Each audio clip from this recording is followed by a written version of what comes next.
Eh bien bonjour, bonsoir, j'espère que vous allez bien, c'est Flo. Aujourd'hui on se retrouve pour découvrir ensemble et parler des spoilers du chapitre 309 de Blue Lock. Avant que la vidéo ne commence, je vous le rappelle, si vous voulez soutenir la chaîne sur prochaine vidéo, n'oubliez pas de vous abonner. Et du coup c'est parti pour ce chapitre 309 qui est en quelque sorte, oui, la suite du précédent, mais parce qu'en fait on a un time skip des 2 semaines là qui s'étaient passées.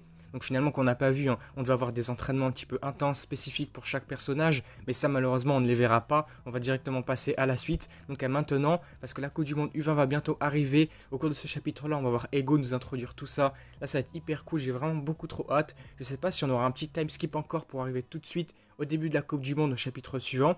Je sais pas ce qu'on aura, mais en tout cas c'est parti pour ce chapitre qui démarre. C'est vraiment le groupe de la mort. C'est quoi ce groupe? Je n'y crois déjà même plus. On voit les mots de l'auteur, donc une bataille acharnée pour la survie est inévitable. Le bloc représentant le pays hôte de la Coupe du Monde U20. Donc leur objectif c'est la victoire, un matin de nouveau départ. Donc là tout va commencer, on voit que tous les joueurs vont se rassembler ensemble et ça va être hyper cool.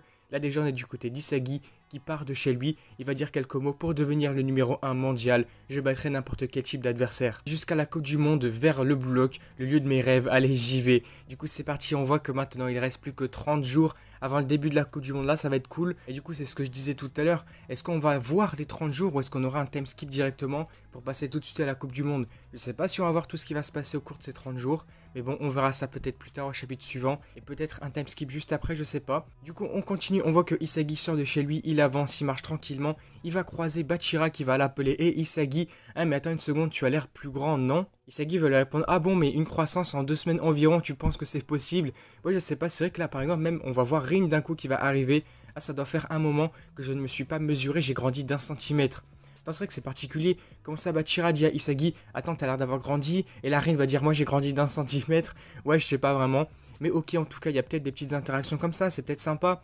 Isagi va parler en disant, mais c'est quel genre d'entrée, c'est quel genre d'arrivée ça? Parce que Rin a spawn comme ça d'un coup. Il aura tapé la discute, vraiment, c'est hyper drôle. Parce que c'est pas le genre du tout de Rin de faire ça.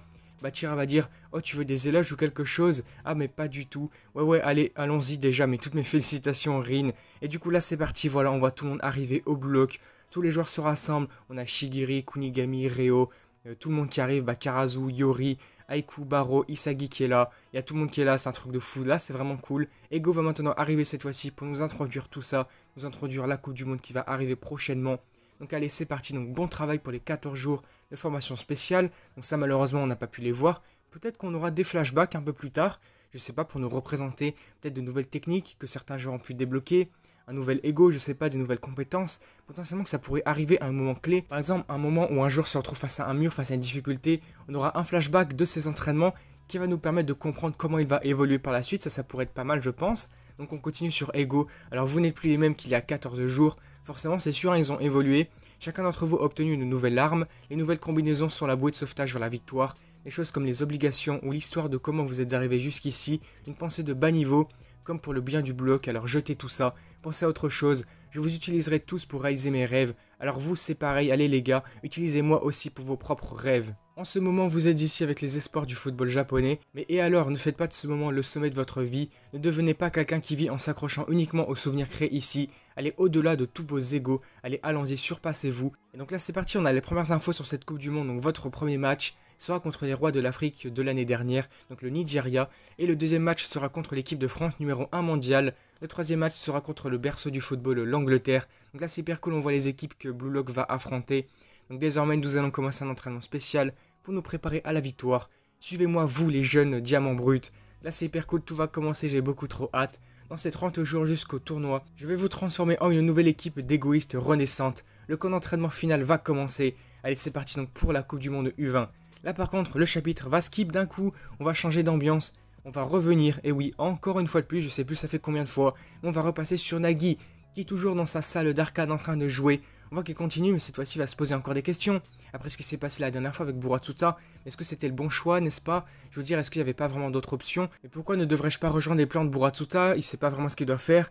Même si cela signifie de trahir le bloc, ça serait plus mon ego, ça ne serait plus quelque chose qui en vaut la peine pour devenir un méchant justement, quelque chose comme le football. Il se souviendra des mots d'Isagi, mais n'abandonne pas le football Nagi. Il repense également aux mots de ses camarades d'école. Est-ce que tu deviendrais pas professionnel? Tu as toujours une offre, n'est-ce pas? Ah oui, c'est vrai, il reste toujours le chemin professionnel. Parce que c'est vrai que là, il avait une offre à 24 millions d'yens, donc il pourrait toujours passer là-dessus sur cette voie-là pro. Même si ce n'est pas l'équipe nationale du Japon, Mais est-ce que ça me va ça? Est-ce que c'est ce que je veux? La raison pour laquelle le temps s'est arrêté pour moi? Ce qui met mon cœur en feu? Est-ce que c'est le foot ou justement c'est le bloc? Mon ego, mais qu'est-ce qu'il me crie? Qu'est-ce qu'il signifie? Qu'est-ce qu'il veut dire? Quelles sont véritablement ses motivations et ses envies? Il envoie une double page de Nagui avec son flow qui dégage son ego, qui revient, qui ressurgit peut-être. Là c'est vraiment stylé.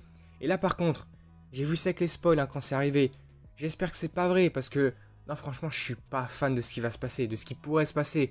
Non franchement moi j'aime pas du tout ça. Là on voit un personnage mystérieux qui arrive. Mais qu'est-ce que tu fais là? Oh pan, tu es mort. On voit qu'il a perdu à son jeu. Celui qui se présente à Nagui était un ancien camarade sur le champ de bataille d'Outre-mer. L'esprit de génie apparaît. Et donc on voit qui? C'est Igaguri qui apparaît. Oui là c'est peut-être ultra surprenant, on s'attendait pas à le voir. Donc Igaguri va dire espèce de fainéant et de casse-pied.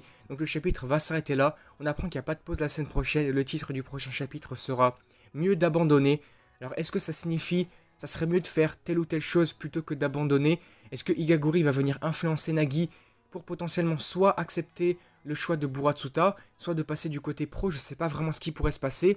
Mais franchement, j'espère, parce que j'ai vu pas mal de personnes en discuter là-dessus, j'espère que Gaguri ne va pas revenir. Hein, j'espère que c'est pas Gaguri qui fera partie du plan de Buratsuta. Ah, s'il vous plaît. Parce que franchement, moi, depuis qu'on a vu Igaguri à la No Egoist League et tout, non, franchement, j'aime pas le personnage. Hein.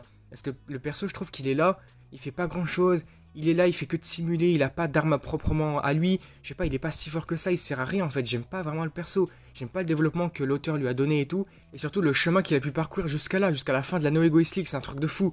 Non, franchement, si Igaguri revient, oh non, je serais pas triste ou quoi, mais non, franchement, je serais pas fan du tout. Parce qu'on a vu pas mal de théories comme quoi il y aurait peut-être Kira du début du manga qui pourrait revenir, donc Nagi, Sae, il y aurait plein de joueurs comme ça qui pourraient revenir. Mais là, pas Igaguri, s'il vous plaît. Bon, en tout cas, n'hésitez pas à me faire part de vos avis là-dessus sur le potentiel retour de Igaguri. Non, franchement, je serais pas fan du tout, je suis contre, franchement.